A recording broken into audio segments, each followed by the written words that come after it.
Sụt đây là ốc nè bà tao ngày nãy giờ nó một lên server Rhino à dân thưa cam một PVPនៅក្នុង server Rhino បាទប្រតិហ្នឹងហើយយើងចូលមកការវាក់ស្ពាមហ្នឹងម្ដងហើយ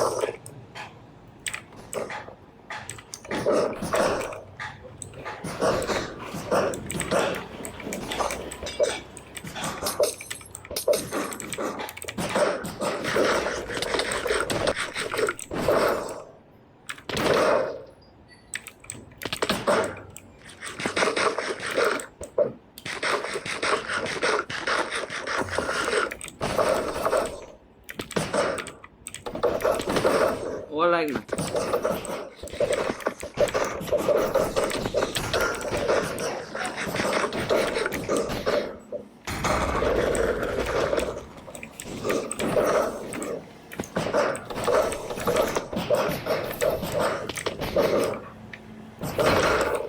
វាផប់មួយ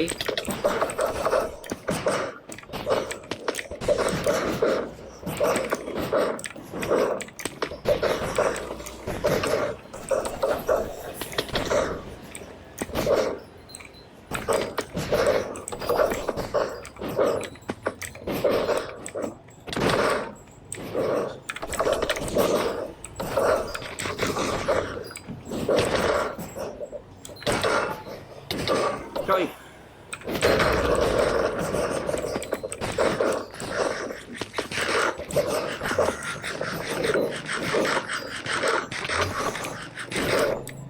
ហើយ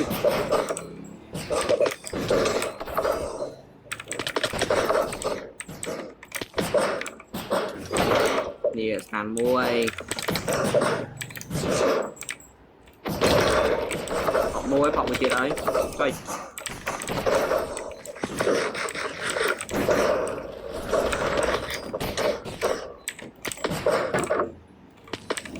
ជួយឲ្យហ្វាយអីថៃទី4នេះស្តានមួយ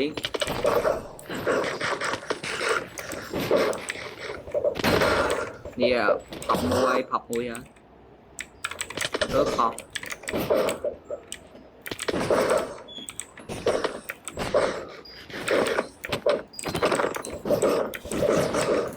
អូឡៃអូម៉ែ100 ping 100 ấm anh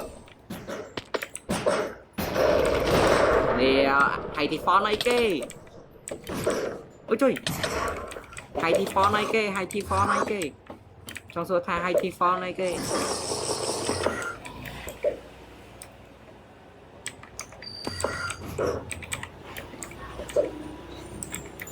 thầy thì phó này kê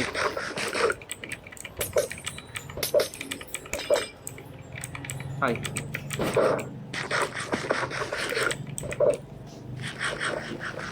tí phọt cho ấy đây trời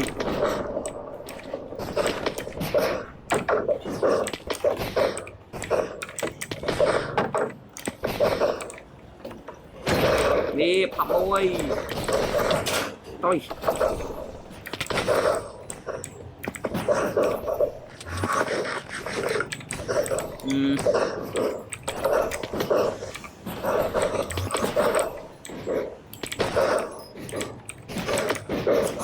đã tới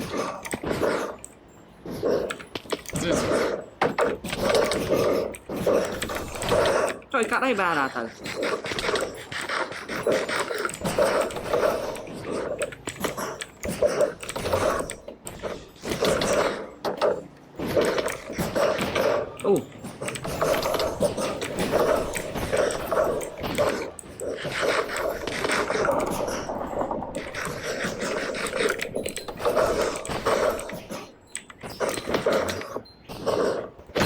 đi phọc mùi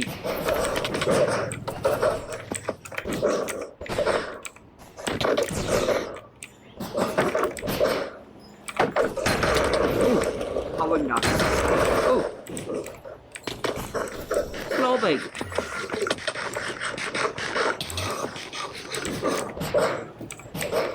đi phọc mùi rồi à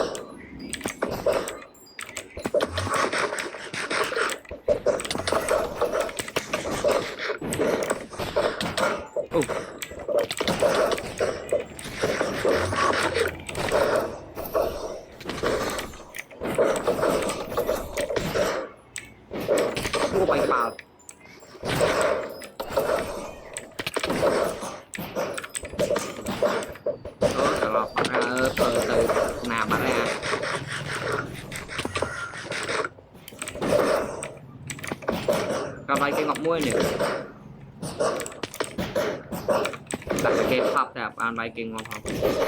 trời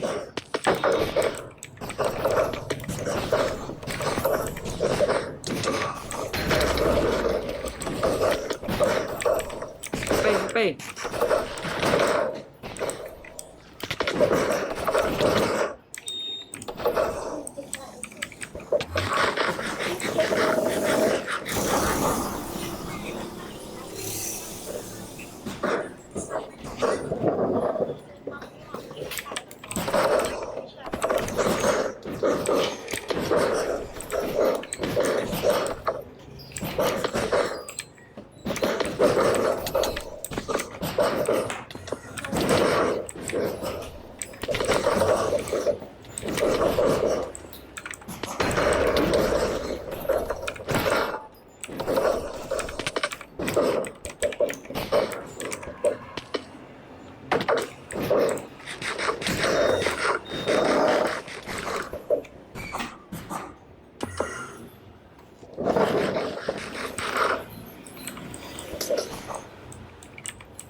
rồi lại cái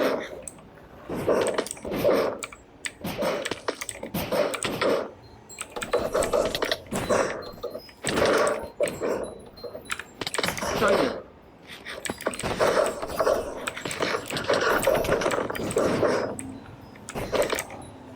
ơi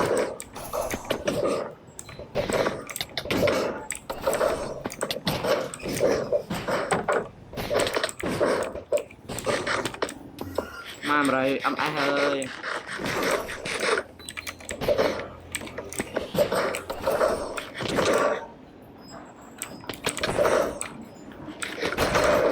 học muôi tròn chân được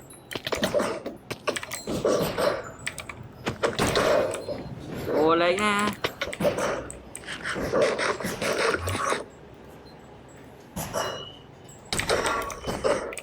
ơi mô lên rồi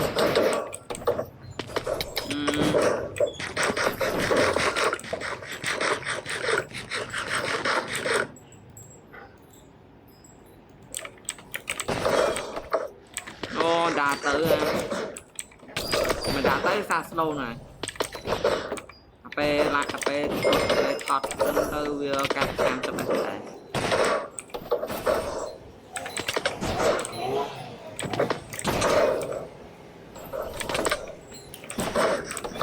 mà như vậy nó anh không thon nó như vậy mà anh không thon ui mình xinh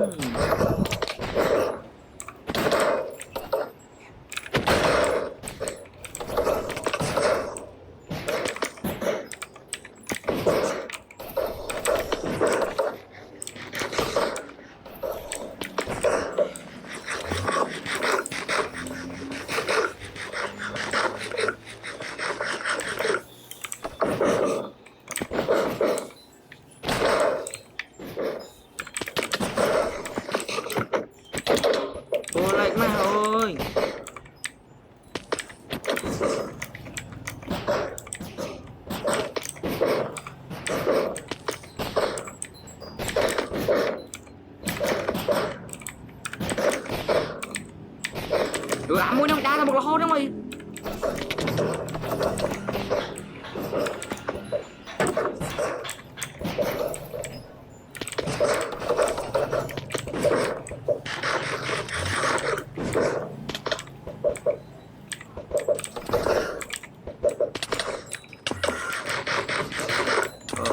Xảy ra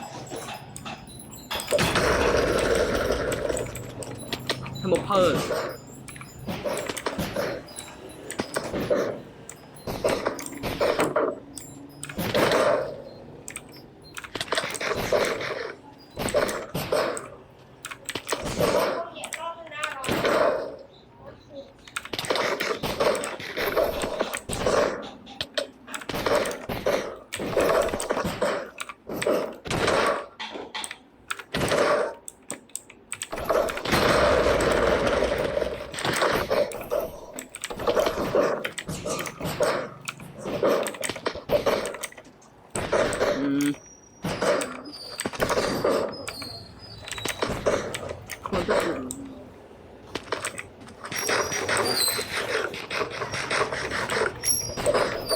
âm á hả